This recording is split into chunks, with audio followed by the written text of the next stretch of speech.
Voilà, une fois de plus, je suis là devant vous, essayer de partager ce que nous avons à cœur, c'est les préoccupations du Congo, les Congo-Kinshasa. C'est ça qui nous préoccupe et sans aussi oublier que nous allons parler un peu des problèmes qui tracassent l'Afrique en général, puisque l'Afrique doit sortir de dans les sommets dans lesquels nous nous trouvons, nous devons complètement sortir, mais dans le calme. Avec, quand quelqu'un commence à parler, il s'énerve, tu peux pas contrôler tes pensées. L'Afrique ne doit pas s'énerver. Je dis cela par rapport à ce que j'ai vu aux Nations Unies. Il y a des représentants qui sont là fâchés. Non.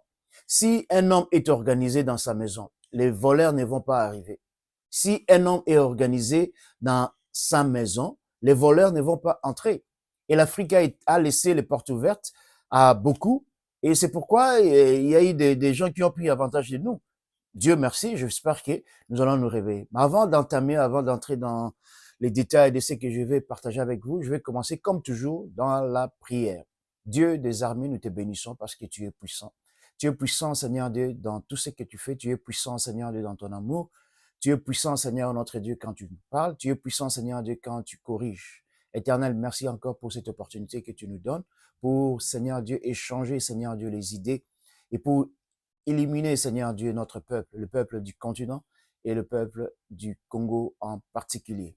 Voilà, je vous remercie, vous qui allez me suivre et qui allez me contacter, vous pouvez me contacter directement avec Messenger, vous pouvez me contacter directement. Et je vais dire aux gens qui mettent des what those who are putting some notes there, they are not necessary to help people. Don't put them. If you're putting for business, don't put notes there. Don't put comments for business. I don't want that. Don't put business. I'm going to delete them. I'm telling you. Si dans les commentaires, vous faites les commentaires pour le business, je vais enlever ça. Ne faites pas les commentaires pour le business. Nous voulons vraiment parler du problème qui dérange les gens, les problèmes de l'Afrique, les problèmes du Congo en particulier. Avant de commencer, je vais parler un peu de ce qui j'ai entendu et j'ai vu d'autres commentaires dans les réseaux sociaux sur le problème de la musique congolaise. Moi, je pense personnellement que la musique congolaise est très bien. C'est très bien. C'est très bien pour ceux qui veulent suivre. Je suis chrétien. Je ne suis pas la musique du monde. Je suis ancré dans la musique de chrétienne. Et, et c'est question de choix, quoi. C'est question de choix dans la vie. Dans la vie, il faut savoir faire son choix. Si tu es chrétien, tu restes avec la musique chrétienne et tu vas juger, tu vas dire est-ce que cette musique-là est bien. Mais personnellement, je crois qu'il y a eu beaucoup de distractions dans la musique congolaise. Il y a eu des distractions de la part des musiciens et qui ont fait en quelque sorte qu'une partie de notre population pense que non, l'exemple c'est les musiciens. Non, l'exemple ce ne sont pas les musiciens et ils ont abandonné de voir qu'il y a autre perspective dans la vie que la musique et l'accoutrement, tout ça, dire que ce sont les musiciens qui ont apporté la façon de s'habiller, je ne pense pas, parce que les gens parlaient toujours de l'Europe, parlaient toujours de la France, tout ça, les pays d'habillement, des histoires comme ça. Moi, je pense pas que ce sont les musiciens. Ben, ils ont amplifié ça c'est vrai, mais tout dépend du choix que nous faisons dans la vie. Si tu fais des bons choix, tu vas finir par ne pas suivre tout ce que les gens te disent. Mais si tu fais des mauvais choix, tu vas suivre tout le monde. Moi, je pense pas que les musiciens, en quelque sorte, euh, euh, euh, euh, ont contribué vraiment à l'avancement du pays. Je crois que ça a été vraiment. J'étais en Belgique en 86 quand je suis arrivé pour faire les études. Après 2 ans que je suis resté avec un cousin et 2 ans après il m'a dit que je dois quitter la maison. Je suis allé, j'ai habité à Mulhouse-Bruxelles. Je ne suis jamais allé à un concert ou à des sorts comme ça. Non, parce que j'avais des objectifs à atteindre. Quand tu as des objectifs à atteindre, tu restes focalisé dans ces objectifs et tu vas les atteindre. Je suis jamais allé dans la musique. Je pensais pas que cette musique-là m'aider personnellement. Je ne pensais pas que ça aidait même la population. J'ai jamais pensé que cette musique nous donnait vraiment les idées où nous pouvons aller, où nous pouvons voir très très très loin. C'était il faut le dire, c'était du n'importe quoi. Mais jusqu'aujourd'hui, je crois que c'est du n'importe quoi. Mais la musique doit libérer les gens. La musique doit nous donner comment est-ce qu'on peut avoir l'Est du pays jusqu'aujourd'hui, après 25 ans, 23 ans peut-être, 23 ans, l'Est du pays est toujours là occupé Et qu'est-ce que la musique a fait? La musique congolaise n'a pas contribué. Et maintenant, ce sont les Nigériens même qui prennent le dessus, qui sont, parce qu'à cause de l'anglais, puisque tout le monde veut parler l'anglais maintenant, c'est à cause de l'anglais. Bon, nous sommes restés avec les Lingala, tout ça. Bon, on sait pas vraiment, on s'est pas adapté avec les changements du monde. Tout le monde parle anglais, tout le monde veut faire les choses en anglais. Bon, je crois pas que la musique, si ces pasteurs-là disent que la musique, il y a toujours un démon derrière quelque chose, quoi. Mais je crois pas qu'il faut toujours voir démon dans tout ce que nous faisons. Il faut voir est-ce qu'on a entraîné les gens très bien, est-ce qu'on a enseigné les gens très bien pour voir que la musique, c'est pas tout, c'est pas la fin de toute chose. Voilà, je n'ai pas à m'attarder là-dessus. Je pense que les gens doivent faire les choix dans leur vie et savoir que quel choix tu fais pour avancer. Voilà pour la musique. Mais ce qui m'intéresse aujourd'hui, c'est que le président Tshisekedi a dit à l'ONU et d'autres présidents que j'ai suivis, africains. C'est la première fois que je suis le président Tshisekedi. Je crois que c'est son troisième discours à l'ONU parlant de l'Afrique. Mais je crois qu'il était temps, j'ai toujours dit, que nous devons avoir une armée congolaise, une armée forte, une armée que personne en Afrique centrale ne doit jouer. Nous sommes à peu près 100 millions d'habitants, comme je le répète toujours, nous sommes à peu près 100 millions d'habitants. 100 millions d'habitants, nous sommes capables d'avoir une armée et nous sommes capables d'avoir des gens qui sont intelligents, qui peuvent être là pour comme FBI ici, qui sont là pour surveiller, qui sont là pour surveiller l'armée, qui sont là. Il faut qu'il y ait toujours des contre-pouvoirs. Quand le pouvoir est libre, il n'y a pas de contre-pouvoir, il y a toujours l'anarchie, il y a toujours l'excès.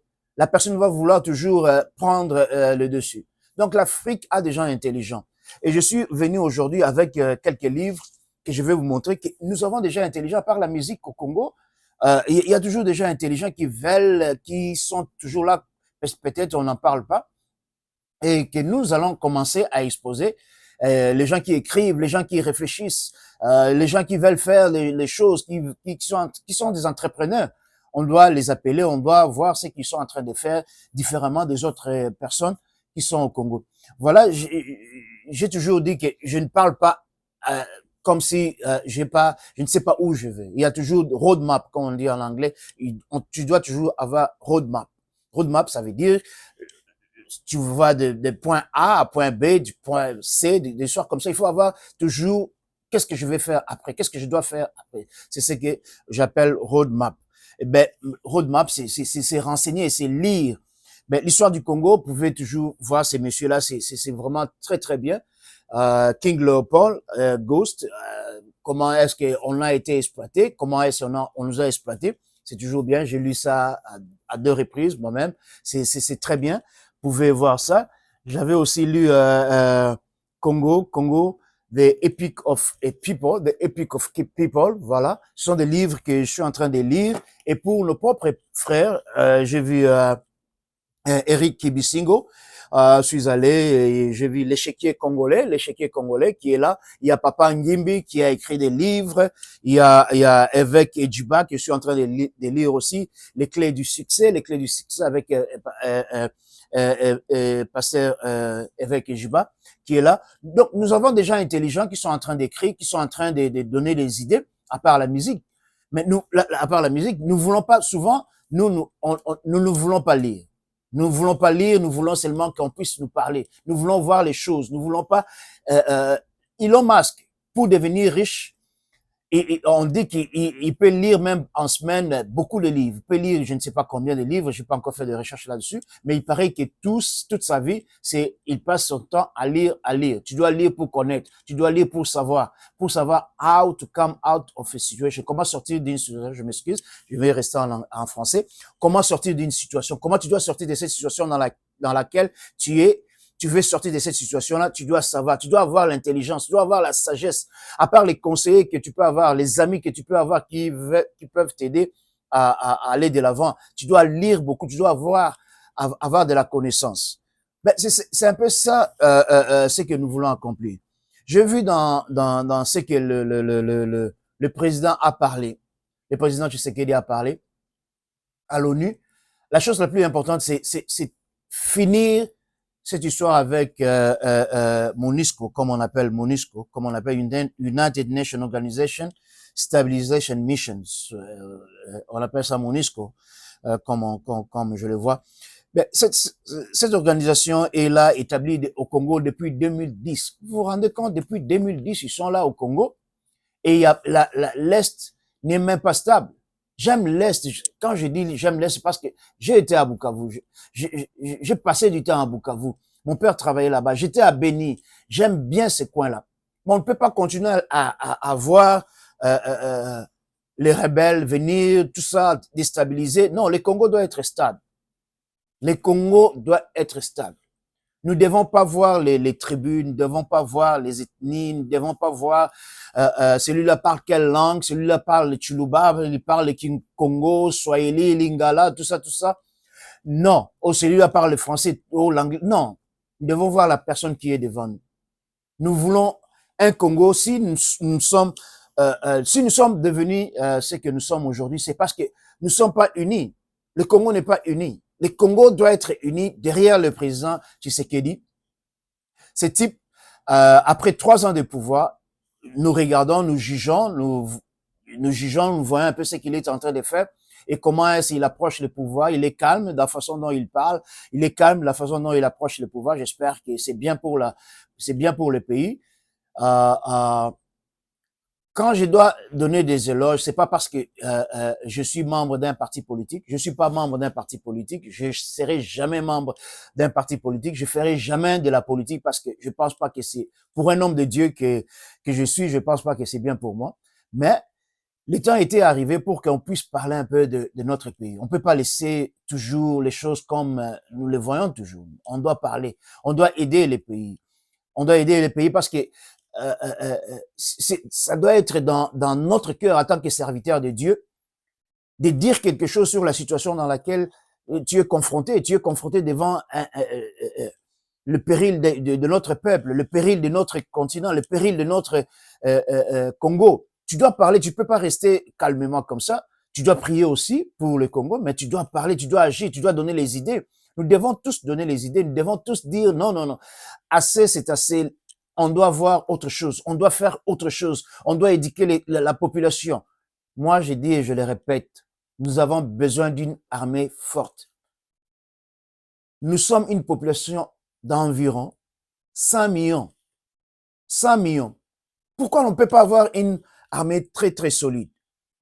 Pourquoi on ne doit pas avoir une armée très, très forte? Entraîner, envoyer nos jeunes en Israël, envoyer nos jeunes ici aux États-Unis, partout où les gens veulent collaborer avec nous, envoyer nos jeunes qui s'entraînent, qu'on les paye. J'étais à Beni, je crois, il y a peut-être au-delà des 45 ans, j'étais à Beni. Je crois que j'avais 15 ans. Et quand je suis allé dans la forêt mon père m'avait envoyé, quand je suis allé dans la forêt, j'ai trouvé des militaires qui ont abandonné leurs fonctions parce qu'ils n'étaient pas payés. Ils sont là en train de chercher de l'or, des histoires comme ça. Ils n'étaient pas payés. J'étais dans la brousse, j'étais dans la forêt là-bas. Et j'ai vu des militaires, on me dit, ah, j'ai quitté. Bon, même quand j'étais à Beni, j'ai vu les militaires venir, ils entraient dans les magasins. Ils entraient dans les magasins, ils prenaient les soins des gens. Non, les histoires comme ça, ça ne doit pas arriver. Nous devons entraîner une armée disciplinée. Une armée qui respecte la population. Une armée qui ne vole pas. Une armée qui n'est pas là pour terroriser la population. Notre population a été terrorisée pendant longtemps. Depuis l'indépendance jusqu'à maintenant, la population congolaise a été beaucoup terrorisée. Nous devons mettre fin à cela. Nous devons mettre fin à cela. Nous devons mettre fin à ceci. Nous devons mettre fin à ceci comme on met fin à MONUSCO, comme le président l'a dit, le président Tshisekedi a dit à la fin de l'année. Je suis pas dans la logistique de ce qu'ils vont faire, mais si à la fin de l'année, nous devons avoir une armée forte. Nous autres là qui sommes ici, nous avons des choses déjà ici, nous sommes prêts, moi je suis prêt à retourner au pays pour défendre les pays. Nous avons pas besoin d'aller envahir le Rwanda, nous avons pas besoin d'aller au Rwanda pour aller faire, non, nous devons défendre les territoires congolais. Nous devons défendre ces histoires ici des tueries. Depuis quand on tue les Congolais? Un Congolais tue un autre Congolais. Depuis quand? Et ça va durer combien? Pendant combien de temps ceci doit continuer? Un Congolais qui tue un Congolais. Mais ça, c'est de l'abomination. On parle un peu de tous les flots. Empoisonnement, c'est ci, c'est là. Non. Un Congolais ne doit pas tuer un Congolais pour avoir le pouvoir. Un Congolais ne doit pas tuer un Congolais pour avoir son territoire. Nous devons défendre notre territoire. Nous devons garantir notre territoire. Même si nous sommes devenus américains, nous sommes prêts à retourner au pays pour défendre notre pays. Nous devons prendre des mesures. Nous ne devons pas dormir. Nous ne devons pas dormir. J'ai vu tous les présidents africains, tous les dirigeants africains venir écouter. J'ai entendu peut-être 5 discours là. Ils parlent comment est-ce que les Occidentaux, ils violent, les Occidentaux font ceci, les Occidentaux. Mais si les Occidentaux prennent avantage de vous, c'est parce que vous ne prenez pas de bonnes mesures.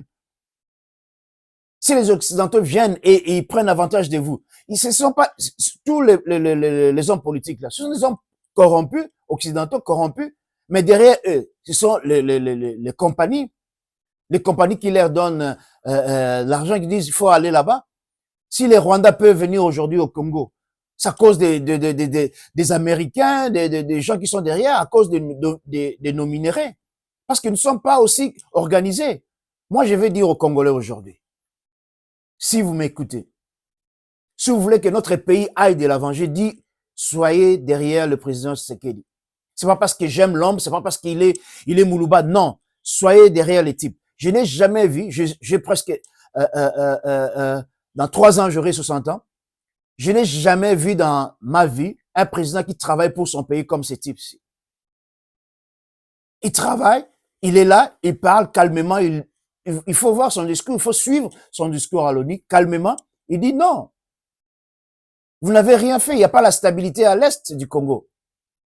Ceux qui ne sont jamais partis à Bukavu, j'ai vécu à Bukavu au moins pendant 3 ans. C'était un coin qui était vraiment joli. Je me disais même quand je suis venu en Europe et ici aux États-Unis, si je dois retourner au pays, j'irai habiter à Bukavu. Joli, les lacs Kivu, les montagnes. Qu'est-ce qu'on ne peut pas avoir à Bukavu? On peut planter tout à Bukavu. On peut planter tout au Kivu. L'intégrité territoriale doit être protégée. Nous devons défendre notre territoire. Nous devons défendre le Congo. Nous devons défendre les 4 coins du Congo. Nous avons un pays qui est vaste, un pays qui n'est pas encore fort.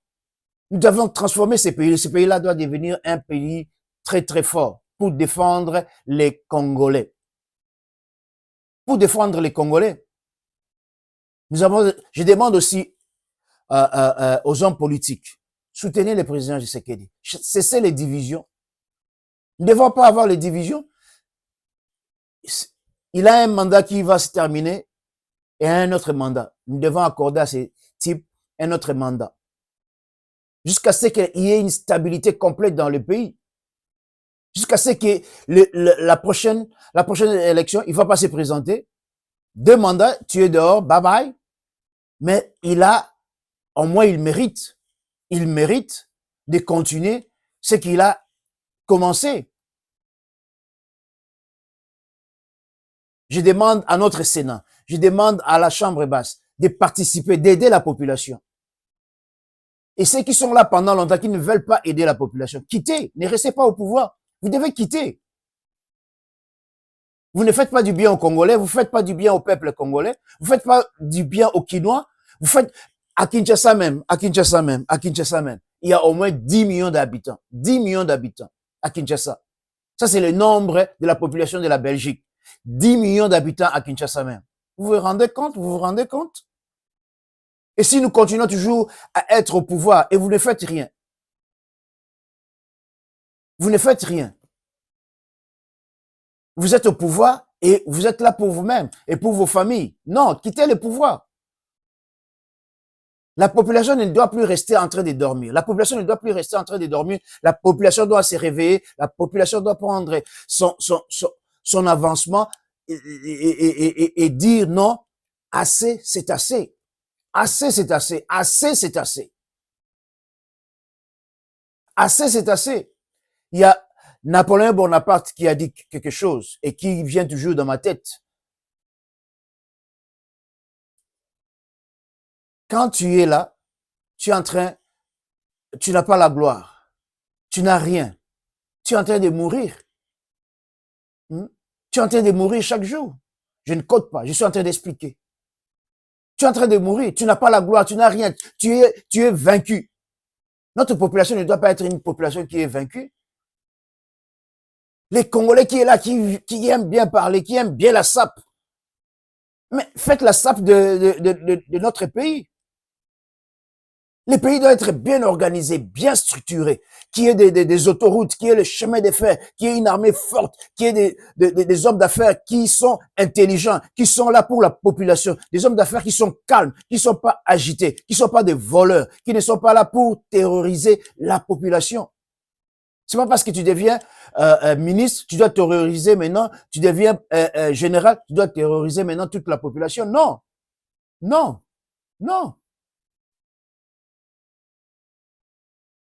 Le temps est arrivé pour que nous puissions nous réveiller. Le temps est arrivé pour que l'Église prie pour cette nation. L'Église doit prier pour la nation. Nous prions pour la nation. J'appelle à tous les pasteurs du Congo, à tous les pasteurs du Congo qui sont partout dans le monde. Priez pour notre pays. Priez pour notre pays. Vous devez faire comme Néhémie. Vous travaillez et vous avez votre arme ici.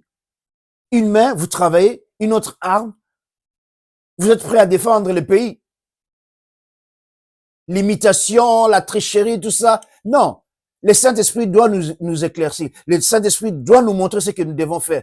Et ce que je vous dis, nous devons défendre le pays. Nous avons regardé et nous regardons de l'autre côté. Nous voyons le mal et nous regardons de l'autre côté. Nous voyons ce qui est mauvais et nous regardons de l'autre côté.